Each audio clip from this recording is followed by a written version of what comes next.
Hello friends, I hope कि आप सब लोग अच्छे होंगे। तो आज हम लोग बात करने वाले हैं। एक क्वेश्चन अक्सर आता है मेरे सामने और कुछ लोग कमेंट्स में भी पूछ रहे हैं कि वो जो है आईटी फील्ड से नहीं है। जैसे उन्होंने बीटेक करी या बीसीएमसी करी है किसी और ब्रांच से, जैसे मैकेनिकल से, सिविल से, या अपने इलेक्ट्रॉनिक से भी हो सकती है आपकी, या इलेक्ट्रिकल से भी हो सकती है। तो कुछ लोग स्टूडेंट ऐसे हैं, कुछ लोग एक्सपीरियंस भी जो पूछते हैं कि हम लोगों को 2 साल का एक्सपीरियंस हो गया है मेरे को मैकेनिकल इंजीनियरिंग में, तो अब मैं क्या सॉफ्टवेयर डेवलपर बन सकता हूँ, आईटी में स्विच कर सकता हूँ। या कुछ स्टूडेंट होते हैं जो फोर्थ ईयर में होते हैं, फ्रेशर ही होते हैं, जिन्होंने अभी अभी अपनी बीटेक ख़त्म करी है और अभी जॉब ढूंढ रहे हैं। उनके अक्सर क्या होता है ना, प्लेसमेंट के टाइम पे जो कॉलेजेस में कंपनी आती हैं वो ज़्यादातर आईटी वाली आती हैं। मैकेनिकल सिविल में जॉब्स बहुत कम है। अगर तो देखो, दो फैक्टर हैं। अगर सबसे पहले तो मैं ये कहना चाहूँगा कि पहले अपना इंटरेस्ट आपको देखना पड़ेगा कि आपका इंटरेस्ट किस चीज़ में है। अगर आप सिर्फ और ये देख कर कि उसमें पैसा है, पैसा मैटर करता है ऑब्वियसली, लेकिन अगर किसी चीज़ में आपको इंटरेस्ट नहीं आएगा ना, तो वो पैसा आप ज़्यादा दिन तक ज़्यादा कमा भी नहीं पाओगे। और अगर कमाने भी लग गए तो आप ज़्यादा दिन तक उस काम को नहीं कर पाओगे। इंटरेस्ट थोड़ा होना चाहिए। तो पहले तो आपको ये डिसाइड करना पड़ेगा कि आपका इंटरेस्ट किस में है। अगर ये सोच रहे हो कि मैकेनिकल में कोई मतलब ऑप्शन ही नहीं है, तो ऐसा नहीं है। आप जैसे गेट के एग्ज़ाम होते हैं, आप एमटेक कर सकते हैं, प्रोफेसर बन सकते हैं। और भी सबके अपने अपने कंपनीज तो हैं, कम है सॉफ्टवेयर डेवलपमेंट में। तो मैं ये मान के चलता हूँ कि आपका इंटरेस्ट नहीं है। जॉब्स आपने ट्राई कर ली लेकिन आपको नहीं मिल रही है, आपने काफ़ी कोशिश कर ली उसके अंदर।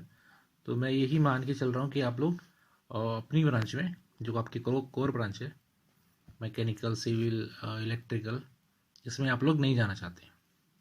तो अब कैसे स्विच कर सकते हैं आईटी फील्ड में। तो देखो, आईटी फील्ड में कई सारे फील्ड्स हैं, सब फील्ड्स हैं, पार्ट्स हैं। मतलब आईटी में आप क्या क्या कर सकते हैं। सबसे पहला, सॉफ्टवेयर डेवलपर बन सकते हैं। दूसरा, आप एक नेटवर्किंग में जा सकते हैं। जो आपको इंटरेस्ट देखना पड़ेगा, आपका किस चीज़ में इंटरेस्ट है। या सॉफ्टवेयर डेवलपर बनिए, या नेटवर्किंग में जाइए, या आप टेस्टर बन जाइए। एक मैनुअल टेस्टर होते हैं और एक ऑटोमेशन जो टूल्स पे काम करते हैं। और आपके पास डिजिटल मार्केटिंग का भी ऑप्शन है। वो पूरी तरह आईटी का फील्ड नहीं, पार्ट नहीं है। डिजिटल मार्केटिंग तो देखो हर जगह चलती है, लेकिन फिर भी वो आईटी से ही रिलेटेड माना जाता है। तो ये ऑप्शंस हैं आपके पास अलग अलग तरह की। आपको अगर किसी भी फील्ड में जाएंगे उसके अंदर भी आपको अलग अलग तरह की टेक्नोलॉजीज मिलेंगी। तो आपको पहले तो ये देखना है कि आपका किस चीज़ में इंटरेस्ट है। अगर आप पर्टिकुलरली सॉफ्टवेयर डेवलपर की बात करते हैं तो देखो, उसमें आपको कोडिंग करनी पड़ेगी, और कोडिंग जो है आसान नहीं है। पहली बात तो ये है। सीखना थोड़ा आसान हो सकता है, लेकिन जब रियल काम आता है तो स्टार्टिंग के ईयर्स में थोड़ा टफ रहता है, कंफ्यूजिंग होती हैं चीज़ें। कोड रन नहीं कर रहा होता, फट जाता है, आप डिप्रेशन में चले जाते हैं, बग्स आते हैं बहुत सारे। तो थोड़ा बंदा ना फ्रस्ट्रेट भी हो जाता है। तो इतना आसान नहीं है वो। लेकिन आपने और अगर वो शुरू के आपने 1-2 साल आराम से निकाल लिए ना, तो फिर आपको कोई नहीं, आपको लॉजिक बनाने आ गए तो फिर कोई दिक्कत नहीं होने वाली। आपको बढ़ते चले जाएंगे, नई नई चीज़ें सीखें तो, और अच्छे पैसे कमाते जाएं। तो पाथ क्या होना चाहिए सॉफ्टवेयर डेवलपर बनने का। देखो, सबसे पहले कुछ नॉलेज आपको, अगर आपने बिल्कुल भी कंप्यूटर साइंस के बारे में नहीं पता है, तो थोड़ी थोड़ी नॉलेज इनकी जो कोर सब्जेक्ट हैं, जैसे ऑपरेटिंग सिस्टम हो गया। ऐसा नहीं कि पूरा वास्ट, जो बस ये पता होना चाहिए कि ऑपरेटिंग सिस्टम में कौन कौन से फील्ड्स होते हैं, टॉपिक्स मेन है वो आपको पता होने चाहिए। दूसरा आपका हो गया नेटवर्किंग में थोड़ा पता होना चाहिए। कोडिंग ये सब चीज़ें काम नहीं आती, मतलब हम लोग प्रैक्टिकली नहीं करते, लेकिन जो सॉफ्टवेयर होता है आपका इन्हीं चीज़ों पर रन करता है, ऑपरेटिंग सिस्टम पे ही रन करेगा, एक दूसरे दूसरे सॉफ्टवेयर से कनेक्ट होगा, नेटवर्किंग के थ्रू ही होता है। तो ये लाइनेक्स ये सब आनी चाहिए। ये इनका अब आपको कोर जो चीज़ें हैं कंप्यूटर साइंस की फंडामेंटल, ये ज़्यादा डीपली नहीं, मतलब पता होना चाहिए, ये बहुत फ़ायदा करेगा आपको। और अब आते हैं मेन जो चीज़ें, लैंग्वेजेस होती हैं। अब सॉफ्टवेयर डेवलपर दो टाइप के होते हैं। एक तो एक बहुत ही खतरनाक टाइप के इंजीनियर होते हैं। अभी उसको छोड़ दे, जो जो जो लोग C++ पे काम करते हैं ना, पास्कल वगैरह, वो अलग चीज़ें हैं। आपको C++ का भी थोड़ा थोड़ा बेसिक आना चाहिए, क्योंकि सभी लैंग्वेजेस का जो बेस है, रूट है, वो यही है। तो अगर आपको शुरुआत करनी है, देखो दो टाइप होते हैं इसके अंदर, एक फ्रंट एंड होता है, फ्रंट एंड डेवलपर होता है, एक बैक एंड डेवलपर होता है।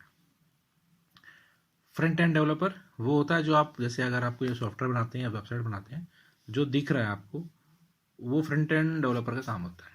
तो उसके लिए सबसे पहले आपको CSS और HTML सीखनी होगी। उसके बाद आपको जावास्क्रिप्ट, थोड़ी सी जावास्क्रिप्ट CSS थोड़ी सी टफ है HTML और CSS से, पर कुछ धीरे धीरे करते करते आपको आने लगेगी आपको। और ये हो गया फ्रंट एंड। फिर उसके अलग अलग फ्रेमवर्क होते हैं, एंगुलर हो गया, रिएक्ट.js हो गया, ये अलग अलग इनके फ्रेमवर्क है। जे क्वेरी बंद हो गया, बंद नहीं हो गया मतलब अभी लेटेस्ट नहीं रहा, लेटेस्ट एंगुलर आ गया, रिएक्ट आ गया, और बूटस्ट्रैप है डिज़ाइनिंग के लिए, और HTML के लिए। तो ये चीज़ें आपको फ्रंट एंड के लिए सीखनी ही होंगी, इसके बिना काम नहीं चलेगा। दूसरा अब आता है बैक एंड, और बैक एंड में आपकी अलग अलग टेक्नोलॉजीज़ है। तो जैसे इसमें आपका जावा है मेन, और आपका Node.js है, पाइथन आजकल बहुत डिमांड में है, बहुत ही ज़्यादा डिमांड में है। आप जो मशीन लर्निंग और आर्टिफिशियल इंटेलिजेंस है, ये सब पाइथन पे, जावा पे भी होता है, और पर जावा तो खैर है ही, लेकिन ये पाइथन पे भी होता है, पाइथन की बहुत डिमांड है आजकल। और उसके अलग अलग फ्रेमवर्क होते हैं पहले, लेकिन पहले आपको पाइथन सीखनी पड़ेगी, उसके बाद उसके फ्रेमवर्क सीखने पड़ेंगे। Node.js है, जो कि अगर आपने जावास्क्रिप्ट अच्छे से सीख लिया तो Node.js, और ये भी एक लाइब्रेरी कह लो या फ्रेमवर्क कह लो, वो जावास्क्रिप्ट का है। तो उसको आपको सीखना पड़ेगा उसके बाद में। और मतलब ये चीज़ ऑप्शंस हैं आपके पास। जैसे मैंने अपने करियर 7 साल पहले स्टार्ट किया था, तो मैंने सीखा था PHP बैकएंड के लिए, और HTML CSS और जावास्क्रिप्ट। PHP मैंने इसलिए सीखी थी क्योंकि मैं थोड़ा मतलब पढ़ने में थोड़ा अच्छा नहीं था। PHP ऐसी लैंग्वेज सबसे ज़्यादा आसान है, बहुत ही आसान है सीखने में। मैंने अपने करियर की शुरुआत PHP से किया थी, लेकिन और 1-2 साल 2.5 साल काम करने के बाद मैंने वो छोड़ दी, और नई टेक्नोलॉजी पे काम करा है मैंने। अब अभी फ़िलहाल मैं Node.js पे काम करता हूँ, थोड़ा बहुत जावा पे काम करता हूँ, फ्रंट एंड पे एंगुलर पे काम करता हूँ, और जावास्क्रिप्ट भी सब तो है ही। तो ये ऑप्शन आपके पास होते हैं। और तीसरी जो पार्ट है जो सीखना पड़ेगा आपको, वो डेटाबेस, RDBMS, रिलेशनल डेटाबेस।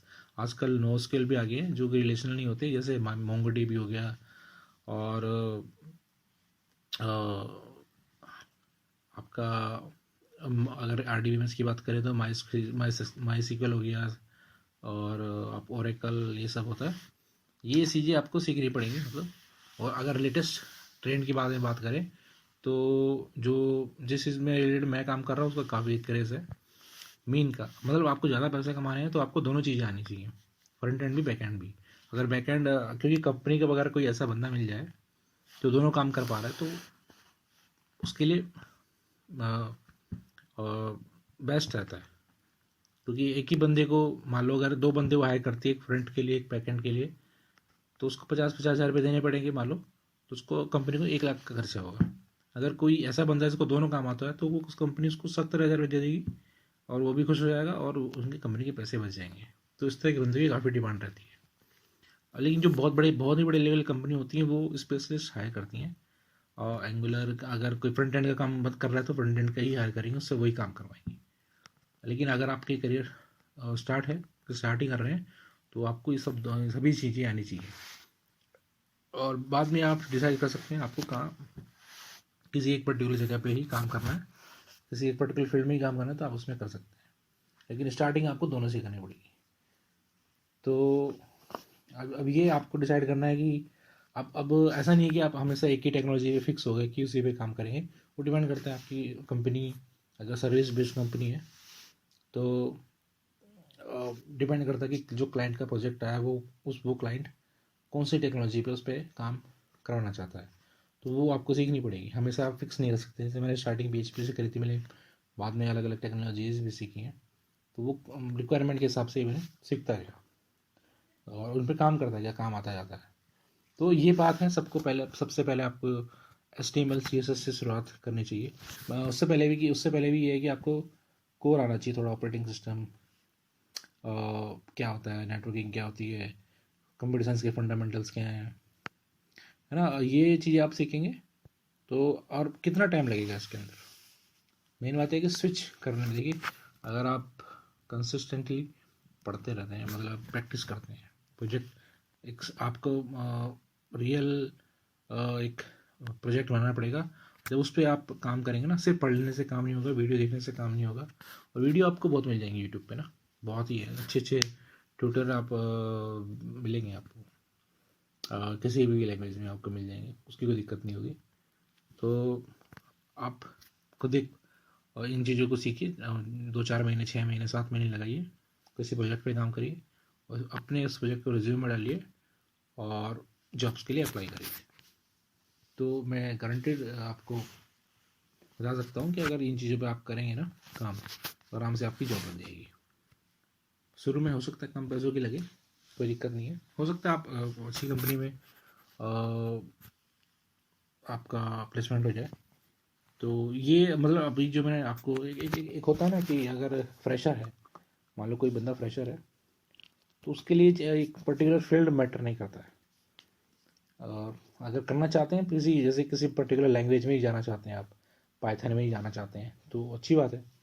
लेकिन अगर आप फ्रेशर हैं तो आपके पास एक ये भी ऑप्शन होता है कि आपको कंप्यूटर जैसे एप्टीट्यूड रीजनिंग आपसे पूछने वाली है कंपनी, अगर आप फ्रेशर हैं तो। और आपसे सी के कुछ कॉन्सेप्ट वाले क्वेश्चन पूछ लेंगे कि इसका आउटपुट क्या होगा, इसमें क्या एरर आएगा। वो जावा पे भी हो सकते हैं बेस्ड और सी पे भी हो सकते हैं। सी और जावा आपको ऐसा नहीं कि बहुत अच्छे लेवल की आनी चाहिए, लेकिन अगर आप करियर शुरुआत कर रहे हैं तो आपको आनी चाहिए थोड़ी ऊपर ऊपर से, समझ में पता होना चाहिए कि क्या हो रहा है वहाँ पे। और धीरे धीरे, और आपके जो लॉजिक होंगे ना, वो एकदम से बिल्ड नहीं होते, वो आपको धीरे धीरे बिल्ड होते हैं। 1 साल में हो सकता है हो, 2 साल में हो सकता है हो। तो आपको उसमें ना सब्र रखना पड़ता है, पेशेंस होना बहुत ज़रूरी है। तो मेरे हिसाब से यही एक सही तरीका है। आप पहले आप जो आपके कोर कॉन्सेप्ट्स हैं उनको क्लियर करिए, और किसी एक पर्टिकुलर टेक्नोलॉजी को फ्रंट एंड के लिए और बैक एंड के लिए पकड़ लीजिए। और कोई सी भी टेक्नोलॉजी आप पकड़ोगे ना, तो आपको HTML CSS जावास्क्रिप्ट तो चाहिए ही होगा। इसके बिना आपका फ्रंट एंड अधूरा है। उसके बाद कोई फ्रेमवर्क आता है, पहले ये 3 चीज़ें, उसके बाद कोई फ्रेमवर्क। बैक एंड में आप डेटाबेस आपको चाहिए होगा ज़रूर, कोई सा भी। मैं सजेस्ट करूँगा कि आप MySQL सीखें, रिलेशनल डेटाबेस। और उसके और कोई सिंपल लैंग्वेज अगर आपका दिमाग में धीरे धीरे चलता है तो आप PHP सीख लें। पाइथन भी ईजी है, पाइथन बहुत वास्ट है, बहुत ही ज़्यादा वास्ट है। PHP भी वास्ट है, लेकिन पाइथन पे जॉब्स उतनी नहीं है। पाइथन पे जॉब्स कहने का मतलब है कि एक्सपीरियंस लोगों के लिए ज़्यादा है। PHP में अगर आप हैं तो आपको फ्रेशर में भी जॉब मिल जाएगी ईजिली, और लेकिन कम पैसों की मिलेगी, ये फिक्स है। और अच्छा प्लेसमेंट चाहते हैं तो आपको सी जावा ये सब स्ट्रॉन्ग होनी चाहिए। सी जावा ये सब तो एवरग्रीन है। पाइथन भी एक अच्छे लेवल की लैंग्वेज है, और Node.js, इन चीज़ों की बहुत डिमांड है आपके। तो आप इन पे थोड़ा रिसर्च करिए। अगर आप ऑलरेडी कहीं मैकेनिकल या सिविल में जॉब कर रहे हैं, तो मैं तो ये कहूँगा कि अपने ही फील्ड में एक बार कोशिश करिए कि अच्छा प्लेसमेंट आपको हो जाए। या अच्छा आप ग्रोथ कर पाए, मतलब अपनी ही फील्ड में किसी अपने सीनियर से बात करके ग्रो करने का रास्ता देख सकते हैं। और अगर आपने मन बना ही लिया कि सॉफ्टवेयर डेवलपमेंट में आना है, तो इसके लिए काफ़ी आपको रिसर्च करनी पड़ेगी और इंटरेस्ट देखना पड़ेगा कौन से फील्ड में आपको जाना है। पहले अगर आईटी में आना है तो जैसे कि डिजिटल मार्केटिंग है, नेटवर्किंग है, टेस्टिंग है, डॉट नेट भी अलग एक फ्रेमवर्क है, वो भी कोडिंग के लिए यूज़ होता है। आपको ऐप के अंदर बना जाना है, अगर आपको मोबाइल ऐप बनानी है एंड्रॉयड की या आईफोन की, तो अगर एंड्रॉयड की बनाने जाते हैं तो आपको जावा आनी चाहिए। दूसरा, अगर आप एप्पल के बनाना चाहते हैं तो उसके लिए अलग है, मतलब वो किसी इन पे डिपेंड नहीं करती, उसके लिए अलग ही आपको सीखना पड़ता है। तीसरा, अगर आप हाइब्रिड बनाना चाहते हैं, हाइब्रिड ऐप होती हैं जो एंड्रॉयड पे भी चलती हैं और एप्पल के डिवाइसेस पे भी चलती हैं, आईफोन वगैरह पे, तो आपको एक जो जावास्क्रिप्ट मैंने बताया ना, उसके कई सारे फ्रेमवर्क होते हैं, जैसे आयनिक हो गया, रिएक्ट नेटिव हो गया, फ़ोन गैप हो गया। फ़ोन गैप पुराना हो गया, कोड वगैरह से रिलेटेड होता था, लेकिन फ़िलहाल यही चल रहे हैं, रिएक्ट नेटिव और एंगुलर से रिलेटेड है आयोनिक फ्रेमवर्क। तो इनसे बहुत आसानी से आप एक जगह बनाकर, जैसे आप उसको वेब पे भी चला सकते हैं और एक ऐप भी बना सकते हैं, और एक PWA जो कि बिना नेट के भी चलती है एप्लीकेशंस, बिना वेबसाइट के, बिना नेट के आप वेबसाइट चला सकते हैं। बस उस सर्वर से कनेक्टेड नहीं होगी, बाकी आपको पूरा पेज वैसे लोड होकर दिखेगा जैसे नेट होने पे दिखता है, जब नेट चला जाएगा तब भी दिखेगा। और आप उससे डेस्कटॉप एप्लीकेशन भी बना सकते हैं। तो इसलिए मैं सजेस्ट करता हूँ लोगों को कि आप इन चीज़ों को सीखिए, जावास्क्रिप्ट, तो उससे आप एक ही बार बनाएंगे और सभी प्लेटफॉर्म पे वो काम करेगी। वो आपके इंटरेस्ट के ऊपर डिपेंड करता है। अगर जावा एंड्रॉयड में बनाएंगे आप तो सिर्फ एंड्रॉयड के लिए बना पाएंगे, अगर आप एंड्रॉयड सीखते हैं, अगर एंड्रॉयड डेवलपर हैं तो आप देखिए, आप मोबाइल ऐप में जाना चाहते हैं, वेब डेवलपमेंट में जाना चाहते हैं, या एप्लीकेशन डेवलपमेंट, उनको सबको सॉफ्टवेयर डेवलपर ही बोलते हैं कंबाइन करके। तो बाकी आप रिसर्च करके आप अपना डिसाइड करिए आपको क्या पसंद है, क्या आपका इंटरेस्ट है, और फिर उसके बाद ही, सारी रिसर्च करने के बाद ही कोई डिसीजन लीजिए। Thank you. आज के लिए आप प्लीज़ मेरा चैनल भी सब्सक्राइब कर दीजिए, वीडियो को लाइक भी कर दीजिए। Thank you.